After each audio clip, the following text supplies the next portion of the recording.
Alright, so today we're working on this Dodge here. We've got some overheating issues. I'll show you kind of what's going on there. Let me slip it around here and show you. Alright, so a lot of the issues here is here in between the radiator and the condenser and the intercooler and whatnot have you, is they get a lot of gunk built up. I don't know if you can see down in there, but look at this stuff that I'm just pulling out of here. Look at that. It's pretty nasty. So what we need to do is get this radiator out of here and clean it out really well, because it's starting to overheat. My temporary fix was obviously to put this fan in here.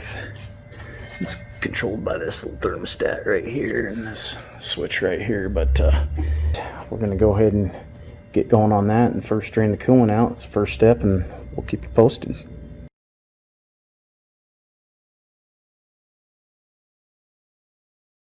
Alright, so what you're going to want to do here next is, let me flip this camera around, I'll show you. We're going to need to remove this fan clutch in here, okay? And I've got a C-clamp here holding this belt in place so it doesn't want to spin. It holds this in place, and I've also got one over here, a salt alternator, holding that belt in place so it doesn't want to move. We're going to use this fan clutch moving tool to put right down here on this socket here.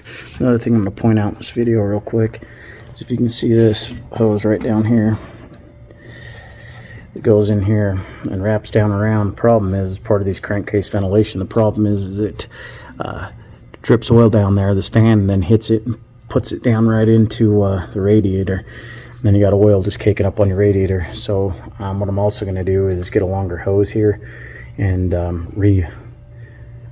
locate it to the back and underneath the truck, so that way when it does dump that oil, it's going to go to the back and not up and to the radiator and causing all this ruckus, as you can see, that's built up in that radiator. We need to clean, because when I start to tow, this thing will get hot on me. Alright, so we got the fan clutch removed. She's out and off there. Next step, I'm going to get all these bolts out here across the top here for this crossover battery cable.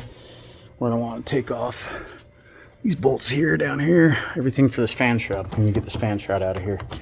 And then we can start removing the hoses, and then the actual radiator support bolts, which are right like here. And then there's obviously some down below on each side. And then we'll get this radiator out, and next clip will be removing this radiator. We'll see you guys. Stay tuned. Alright, real quick, I just want to show you underneath. As you can see, that oil and where it's been leaking out of that tube. Kind of mess it'll make under here. Just recently put a new steering gear in, as you can see. But at any rate, yeah, it's pretty nasty stuff, and the buildup in the grime it can make over time. Look at the bottom of this. So that's why they suggest moving that tube either further down or making a catch can or something. But just wanted to show you guys that real quick. We'll get this radiator out. Alright, so we got the radiator petcock loosened up. We're draining out the fluid here. What helps too is to also loosen up the radiator cap and take that off. That'll help that keep flowing out of here a little better. We'll get this radiator ripped out of here for you shortly. Alright guys, welcome back to the channel. As you can see here, I've got the radiator out, and we've got obviously a lot of caking going on. You can see where that ring is from where the oil, when it dumps out that tube, that it just hits the fan and obviously goes right in through that radiator, as you can see, and it just pushes that oil into there, and you can just see everything caking to it where oil's not hitting. And as you can see, this stuff just piled up in there and just sticking to it and causing no flow for air to go through there, causing obviously an overheating issue. One thing too, you're always going to want to do when you pull out these radiators is inspect your hoses. Look for any swelling or any sponginess to them. Also another thing, I'm going to be replacing the lower hose on this, and I'll explain why. So this is something else you're going to want to look for and inspect your hoses. As you can see here, right here, that's where the air boost charge pipe bolt was rubbing on this lower hose here. Obviously, I let that go too long or keep riding this out, it's going to cause a pinhole leak there, which would never be good if you're stranded on the side of the road. But yeah, you can just see where that O-ring is. that line, or should say that ring line of where it just puts that oil all up in your radiator and causes problems. So I highly advise getting a longer hose and putting it out that vent and pushing it further back to the vehicle, or even in a like a catch can or something. That way it doesn't get into the radiator and cause this issue. Thanks, we'll see you.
Alright, welcome back everybody. We got this radiator all cleaned up pretty good for the most part. The fan shroud too, got that nice and degreased. So this is much better, much better. One thing you can do too is get what they call a radiator groom or brush, and fix the fins if you wish, but this one's actually not that bad of shape, so I think I'll just run with it.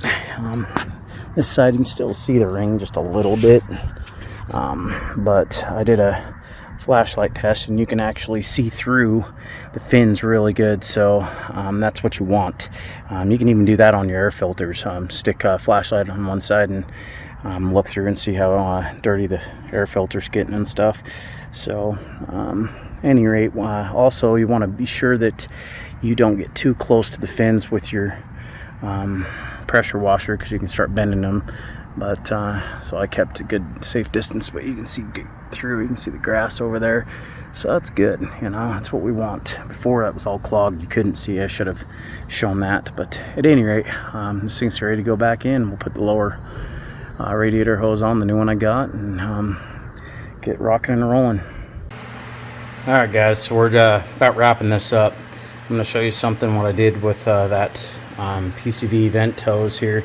That, like I said, drains oil and causes problems, splashing the oil all up in the fan and into the radiator. But I'm going to show you what hose and I used. I mean, it was kind of nice that it was prefabbed to kind of bend that angle that I needed it to. And up here it was just molded, and there's just some spare hose I had laying around in the garage. Worked out actually really good, but I'll kind of pause this for a second, show you where I rerouted it down below. Alright, here's the original hose. As like I said, you can see it just all nasty, but how short it is. It's kind of a stupid design of Dodge if you ask me, but it's here nor there. Up underneath here, you can actually see right there where I have this one. It's kind of nice. Spare little hose that I had just sitting off. It was actually off the intake of a stock, I think, air system for the smog for my Camaro LS1.